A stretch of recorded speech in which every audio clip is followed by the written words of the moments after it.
Thomas Clausel, bonjour. Bonjour Quentin.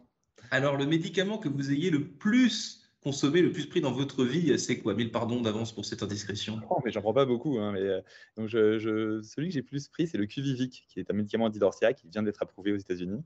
En fait, qui est un médicament pour le sommeil, un somnifère, mais qui a des particularités.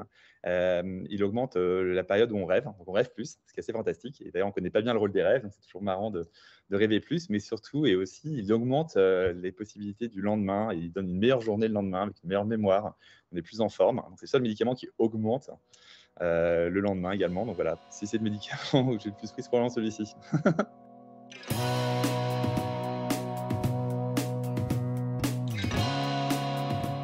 Bonjour à tous et bienvenue au Talk Décideur du Figaro en visio avec aujourd'hui sur mon écran et sur le vôtre Thomas Clausel qui est en télétravail à la montagne, cofondateur de Hawkin, une start-up franco-américaine spécialisée dans l'intelligence artificielle appliquée à l'univers des médicaments. Donc ma première question, comme toujours, n'était pas anodine. Le point de départ de cette idée, Thomas Clausel, il y a à peu près 6 ans, c'est quoi? Qu'est-ce que vous Ah, ouais. réalisez? Qu'est-ce que vous... J'étais médecin à l'époque, Quentin, donc j'étais chef de clinique en hématologie à l'hôpital Mondor, qui est une espèce de grand hôpital dans la banlieue parisienne. Et puis, je me rendais bien compte que tous les patients étaient traités un peu de la même façon. Je traitais des patients qui avaient des lymphomes, des cancers du sang, et ils recevaient tous à peu près la même chimiothérapie. Et donc, en fait, ils ne bénéficiaient pas de ce qu'on appelle la médecine de précision, qui veut dire comment est-ce qu'on traite chacun différemment. Et en fait, je faisais de la recherche en même temps aux États-Unis sur comment est-ce qu'on pouvait essayer d'améliorer cette prise en charge personnalisée. Et je me rendais compte que les approches classiques de bioinformatique, notamment, qui sont des approches un peu linéaires, ne fonctionnaient pas. Et je me suis intéressé à d'autres approches, comme l'intelligence artificielle. Et c'est là que, par des amis de Polytechnique, j'ai rencontré Gilles Vinrib, mon cofondateur, qui était à l'époque à Normal Sup, rue d'Ulm. Et puis voilà, de fil en aiguille, on s'est dit, tiens, on va essayer d'appliquer l'intelligence artificielle au milieu de la médecine, avec un seul but, qui est d'améliorer la médecine de précision, mais aussi la découverte de nouveaux traitements. L'intelligence artificielle au service de la précision, est-ce que au début, parce qu'il y a 6 ans, bon, on parlait déjà d'intelligence artificielle, mais beaucoup moins qu'aujourd'hui, est-ce qu'au début, quand vous commencez à discuter avec certains acteurs du secteur, etc., est-ce que l'intelligence artificielle appliquée à la médecine, appliquée aux médicaments, est bien vue, ou alors est-ce qu'il y a une forme de défiance ou d'hostilité? En fait, ça a toujours été plutôt bien vu parce que c'est une nouvelle technologie. Alors, c'est une technologie qui fait deux choses. Elle va accélérer, par exemple, le diagnostic. Par exemple, un diagnostic d'une pneumonie sur une image du poumon, une radio du poumon, sera probablement automatisé. Donc, ça va accélérer, ça va même remplacer une partie de la médecine. Donc, on ne peut pas être médecin aujourd'hui et pas s'y intéresser. Mais évidemment, pour ces médecins-là, ça peut créer une certaine défiance, hein, parce que c'est un peu une menace parfois, même si c'est aussi un outil d'augmentation et de super pouvoir. Et après, il y a l'autre côté, c'est pas donc il y a l'accélération, puis l'autre côté, c'est l'augmentation. L'augmentation, c'est vraiment ça, donner des nouveaux super pouvoirs, pouvoir faire des choses qu'on ne peut pas faire sans cette technologie. Par exemple, si on voit une image, on peut trouver un diagnostic. On peut dire, tiens, il y a une pneumonie sur une radio. On ne peut pas dire si le patient va répondre à un traitement, pourquoi. Et donc, en fait, ça donne ces possibilités de prédiction. C'est vraiment des super pouvoirs pour les médecins. Donc là, les médecins sont beaucoup plus engagés. Après, ce qui est un peu compliqué dans la défiance, dans la défiance, c'est que pour faire des nouveaux médicaments, il faut deux acteurs, l'académique, d'où vient l'innovation, et les pharma. Et en fait, il faut trouver une façon que ces deux mondes travaillent mieux ensemble. Ce qu'on essaie de faire chez Hawkin, parce qu'on est vraiment en lien neutre entre les deux. Et ça, c'est pas facile parce que l'image de la pharma auprès des académiques n'est pas toujours bien évidente, et notamment au niveau des acteurs politiques. En France, il y a toujours cette espèce de snobisme à critiquer la pharma, alors que c'est de là que viennent les nouveaux traitements en particulier. C'était ouais, effectivement, c'est le terme de snobisme que j'aurais dû utiliser et non pas hostilité. Comment est-ce que on va reparler ensuite des relations que vous avez justement avec l'industrie pharmaceutique, mais votre intelligence artificielle en 6 ans, elle a évolué comment? Vous l'avez entraînée comment? C'est une très bonne question, parce qu'une intelligence artificielle, ça s'entraîne avec les bonnes datas. Et donc, nous, on a vraiment tout de suite aidé sur les datas de qualité et au niveau global. On a vraiment voulu entraîner nos modèles avec des datas qui venaient du monde entier, les États-Unis, l'Europe, pour que ça puisse se généraliser bien et qu'il n'y ait pas de biais dans le recrutement des patients. Donc, en fait, au fur et à mesure, on a essayé de trouver une façon d'avoir accédé aux datas dans le milieu académique. Nous, ce qui nous intéresse, c'est des datas de haute qualité qui ont plusieurs modalités, par exemple les gènes, les images, mais aussi les données cliniques. On voulait vraiment tout ça et on voulait aussi qu'il y ait des professeurs de médecine derrière qui connaissent les patients pour être sûr de la qualité de ces datas-là. Donc, en fait, il fallait qu'on travaille avec les académiques. Et là, pour trouver une façon de travailler avec les centres académiques, il fallait trouver une proposition de valeur unique pour eux. Et on s'est dit, on est médecin, on est mathématicien, mais quelles sont les valeurs auxquelles on croit? On est vraiment parti de là.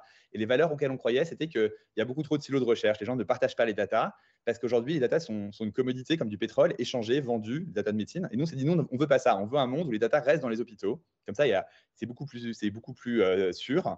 et ça respecte beaucoup mieux la confidentialité des données.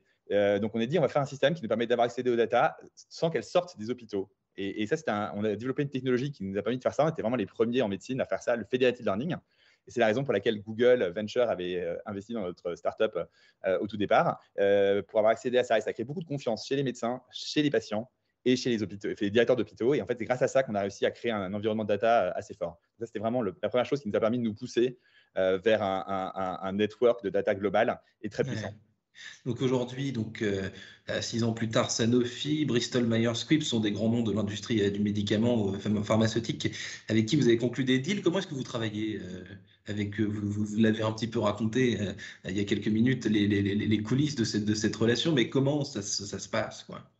De façon très synergique. On est et vraiment sur une base de confiance. C'est-à-dire qu'en fait, en intelligence artificielle, tout ne fonctionne pas. Parfois, il y a certaines des cas d'usage où ça fonctionne mieux dans une maladie et pas dans l'autre. Donc, en fait, déjà, on travaille sur une relation très fluide. On dit quand ça ne marche pas, on dit ce qu'on apprend avec eux. Donc, voilà. Donc, ça, c'est la première chose. Et puis, on travaille avec eux pour utiliser notre plateforme d'accès à la data et de découverte de biomarqueurs grâce à l'intelligence artificielle pour les aider dans toute la chaîne de valeur du développement du médicament, de la découverte de nouvelles cibles aux essais cliniques. Et ce qui est fantastique, c'est qu'avec la même plateforme, on a réussi à faire un deal avec Sanofi sur la découverte de médicaments et de nouvelles cibles thérapeutiques en particulier, et de nouvelles combinaisons, et avec Bristol Myers Squibb sur l'amélioration des essais cliniques. Mais c'est la même plateforme, une seule plateforme. Nous, c'est ça la vision, on veut être la biotech du futur, qui permet de faire toute la chaîne de valeur, du patient, de la découverte de nouvelles cibles chez les patients jusqu'au déploiement par même des outils diagnostiques chez le patient. Et c'est ça qu'on fait. Et donc, je pense que les pharma ont compris notre sérieux. On croit, en anglais, on dit we don't cut corners. On fait vraiment, on essaie de ne pas prendre de raccourcis. On apprend avec eux, mais toujours avec cet accès à l'innovation des centres académiques auxquels ils n'ont pas toujours un accès fluide autrement. Ouais. Est-ce que la crise Covid, Thomas Clausel, pendant laquelle vous avez été très actif, elle vous a permis de faire vos preuves, enfin, quelque part, d'appuyer vos compétences? Est-ce que ça vous a apporté de la légitimité? Alors, moi, j'étais aussi actif en tant que médecin, hein. J'avais co-créé Protection Soignant avec des gens fantastiques comme Céline Lazor, Jonathan Benamou et plein d'autres. Oui. Je me suis aussi vachement engagé personnellement, mais avec Hawking, oui. Alors, on a fait des projets pour essayer de faire. On a vraiment travaillé de façon bénévole pour essayer d'aider Gustave Roussy notamment à prédire la sévérité sur des scanners des patients avec du coronavirus. Donc, on a fait plein de choses, vraiment un peu tout le kit utile au day-to-day pour les médecins. Après, au niveau on n'a pas trouvé de nouveau traitement pour le Covid et le champ de l'intelligence artificielle non plus. Aujourd'hui, ce qui a marché, c'était des vaccins sur des micro-RNA qui sont déployés depuis 20 ans avec des chimistes et des biologistes fantastiques qui ont réussi à optimiser ces technologies. C'est 20 ans de recherche, c'est la biologie et la médecine.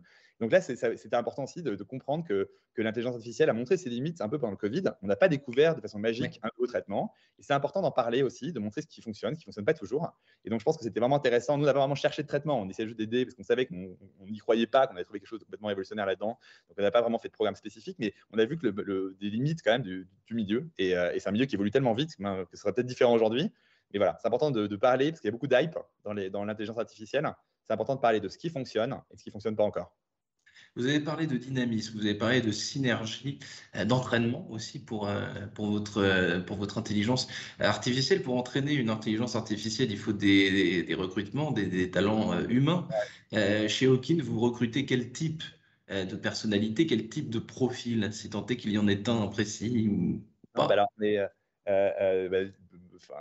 on est vraiment pour nous l'intelligence artificielle, pardon, c'est un moyen, c'est pas une fin, c'est pas un produit. C'est-à-dire que Hmm. on utilise vraiment l'intersection entre l'intelligence artificielle, la médecine, pour trouver des nouvelles découvertes. Donc c'est vraiment les deux qui comptent.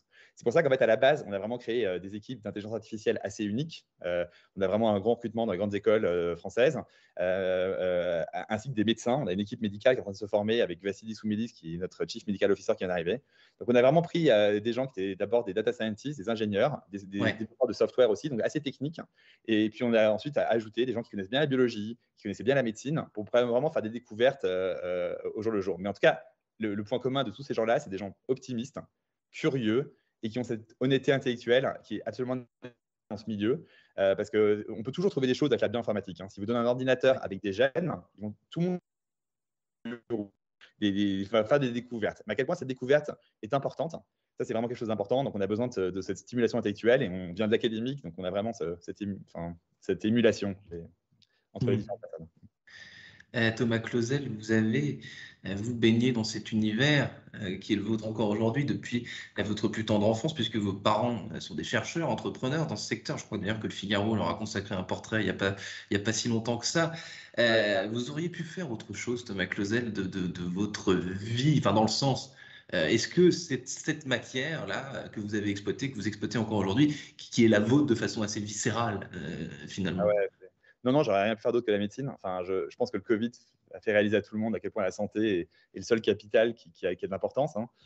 D'avoir traité des patients qui avaient des cancers, mais qui étaient très riches, qui avaient des jobs incroyables, et du jour au lendemain, ça reste la priorité, c'est la santé. Donc, j'ai toujours su que c'était ça qui comptait. Ça m'a aidé à relativiser l'importance du succès, l'importance de l'échec. Enfin, je sais que la santé est la seule chose qui compte. Et je ne pourrais, franchement, sincèrement, rien faire d'autre. C'est-à-dire que je veux travailler là-dedans, je travaillerai là-dedans toute ma vie. Je n'exclus pas le fait de retourner à la médecine un jour. Mais pour moi, c'est vraiment travailler dans l'intersection entre la médecine et les nouvelles technologies qui peuvent accélérer, qui peuvent améliorer. C'est la chose la plus importante. Et parfois, j'ai même du mal à comprendre parce qu'en France, il n'y a pas vraiment de philanthropie sur la santé. Vous voyez, à part les Bettencourt, la fondation Bettencourt. C'est une autre question pour en parler un autre jour. Il n'y a pas comme aux États-Unis cette espèce de on donne un microscope, on investit, on donne de l'argent. Il y a vraiment une éducation à faire à tous les niveaux sociaux sur l'importance de la Ouais. santé parce que ça touche tout le monde. Hein. Thomas Clausel, merci infiniment d'avoir répondu à mes questions pour le talk dessineur du Figaro. Vous êtes cofondateur de Hawkin. Eh ben, je vous souhaite une bonne fin de journée. À bientôt. Merci, à bientôt.